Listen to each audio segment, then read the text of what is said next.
3 સપ્ટેમ્બરે રાજધાની દિલ્હીમાં જીએસટી કાઉન્સિલની 56મી બેઠક મળી હતી, જેમાં જીએસટીના સ્લેબમાં ફેરફાર કરવામાં આવ્યા હતા, જેથી હવે 4ની જગ્યાએ માત્ર 5 અને 18% જીએસટીના 2 સ્લેબ યથાવત રહેશે, જેનાથી સાબુ, શેમ્પૂ, એસી કાર જેવી આવશ્યક વસ્તુઓ સસ્તી થશે.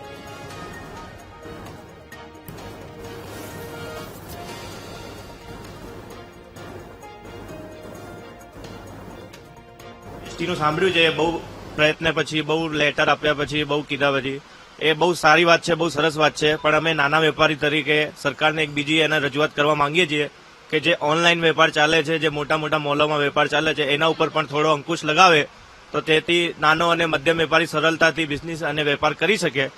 એના હિસાબે માર્કેટ ખીલે, માર્કેટ પહેલા જેવા થાય અને ફરીથી બજારમાં હલચલ અને રોનક રહે. વેપાર છે ઇલેક્ટ્રોનિક્સનું, જેમાં એલઈડી, એસી, ટીવી ને વોશિંગ મશીન એવા ઘણા એનો આઈટમો આવે છે, જેમાં ઘણામાં તો 18% છે, એ તો સેમ જ રહેશે.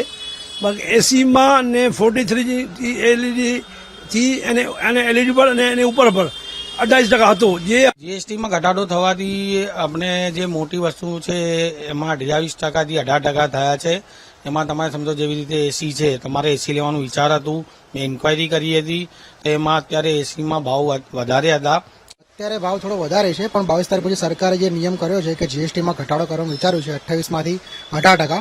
તો હું વિચારું છું કે 22 તારીખ પછી હું ટીવી ખરીદું, મને ઘણો 5 થી 10 હજારનો મને ફાયદો થાય છે. આ બહુ સારો નિર્ણય સરકારનો નિર્ણય લીધો છે. આમાં ઘણા બધા જે ગ્રાહકો જે ખરીદી નથી કરી શકતા, એના કારણે જે જીએસટીમાં જે ઘટાડો થયો છે, બધા ગ્રાહકો ખરીદી કરી શકે છે.